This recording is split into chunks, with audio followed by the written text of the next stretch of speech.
If you could be a side character in any movie, what would you pick? For a lot of us, there's only one option. I want to go to school with Harry Potter. What is it about Harry Potter that made us so attached to its story? The secret lies in how well the wizarding world reflected our world as kids. Harry Potter has come to Hogwarts. When you visit your childhood home as an adult, everything seems smaller than you remember. As a kid, things just feel more grand, and the Sorcerer's Stone is incredible at capturing that feeling. The most memorable moments are when Harry experiences the magical world for the first time. When he first sees Hogwarts, or the stores in Diagon Alley, or the moving staircases in the castle. These moments are crafted to make everything feel huge and awe-inspiring. If you're the same age as Harry, the world around him reflects how the real world feels to you. But by the last movie in the series, there's only one focus: life and death. How do we go from Diagon Alley to full-scale war? The series takes us one step at a time, and that journey is the most perfect coming-of-age story ever told. I'm not going home. Not really. In Harry's second year, life isn't all Quidditch anymore. Hogwarts is a lot like last year, but with one big difference. There's something lurking inside the castle. Harry hears whispers coming from the walls. Kids are being attacked. Like Sorcerer's Stone, the world in the Chamber of Secrets is made to reflect how the real world feels to a 12-year-old. It isn't clear what's wrong, but we can feel something dark beneath the surface. Life is more serious than it used to be, which a 12-year-old might not mind. Like Harry, they could feel ready to take on the more serious parts of life, even if they don't know exactly what that means. You're running away? After all that stuff you did in your books? Books can be misleading. You wrote them. At some point as a kid, you realize that adults are lying to you about the dark things in life. Crime, racism, greed. You'll have to discover those things yourself. And as you do, the world gets darker around you, like it did for Harry in The Prisoner of Azkaban. The people in his life seem to be lying to him in order to protect him, and he can't stand it. He feels left out of the loop about his own life, so he looks for the truth himself.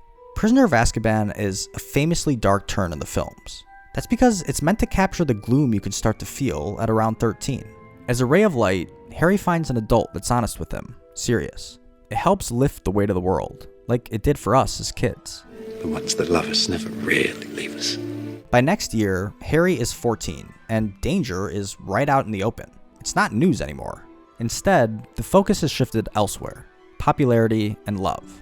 Ron becomes jealous of all the attention Harry gets, and it causes the first rift in their relationship. On top of that, crushes start to form, and romantic angst bubbles up at the school dance. They get scary when they get older. Ron, you spoiled everything! Everything about the Goblet of Fire screams being 14. Relationships get more complicated and seem a lot more important all of a sudden. Your world expands as you start high school, and you're introduced to new types of people, like Harry is during the Triwizard Tournament. It's an emotionally charged time, which is why it's so meaningful. Are you going to ask me to dance or not? No. There's a reason parents always say the teen years are the worst. That's because when you're 15, you start feeling like an adult, but your parents run your life like you're still a kid. It's frustrating. 15-year-old Harry found the same obstacle in Order of the Phoenix: authority. Specifically, he and the rest of the students are forced to endure Dolores Umbridge, the picture of condescending authority. It's clear to everyone that Umbridge is a miserable control freak, and that's the point. Authority often feels malicious as a 15-year-old. Her reign over Hogwarts marks yet another loss of innocence growing up, as Harry realizes that people with power don't always deserve it.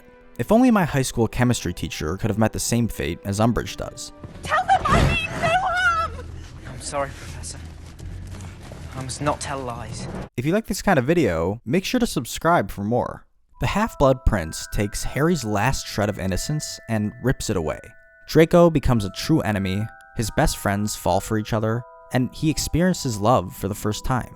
This is the year Harry truly grows up, which is punctuated by the greatest loss in his life to that point: Dumbledore.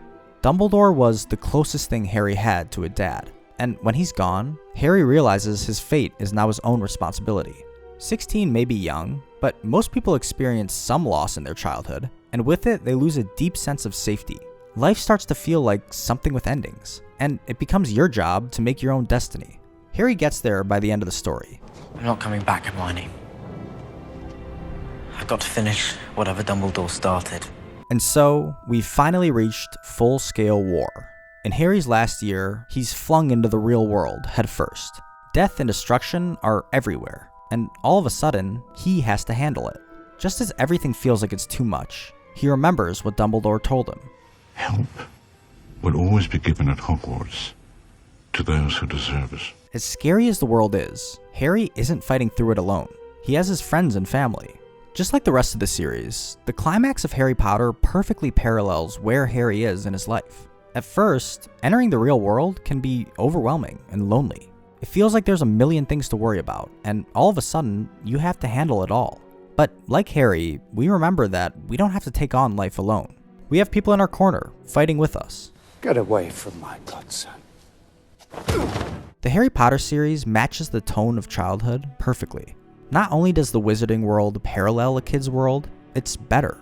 The movies project youthful feelings into every aspect, from the acting, to the writing, to the visuals. Seeing an external world reflect what we feel inside is beautiful, and no story does it like Harry Potter. It's why we're so attached after all this time. There's a reason why the stories from our childhood stay with us for our whole lives. Our experience growing up makes us who we really are. So the things we loved as kids will stick with us forever. Harry Potter meant so much to us because it took what we were feeling at the time and filled its world with it. Nostalgia gets a bad rap, but what stays with us from childhood is meaningful and isn't a coincidence. Scared Potter. You wish. I have a tattoo from The Karate Kid, but I'm not sure I would have liked it as much if I had seen it at 18 years old instead of 8. I can never tell if I like a movie because it's just good, or if I'm nostalgic about it.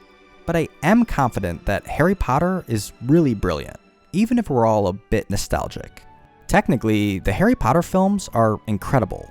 The performances and setting are stunning, the editing is perfect, and they may have the greatest music ever made for movies. But what really sells Hogwarts and the rest of the wizarding world is historically good production design. Every classroom we see has its own character. Every shop in Diagon Alley feels like a real place you could step into. Whether you like Harry Potter or not, you can't argue with its style. Dumbledore's got style. It can feel random what becomes part of the zeitgeist. Sometimes, though, a piece of art is undeniable.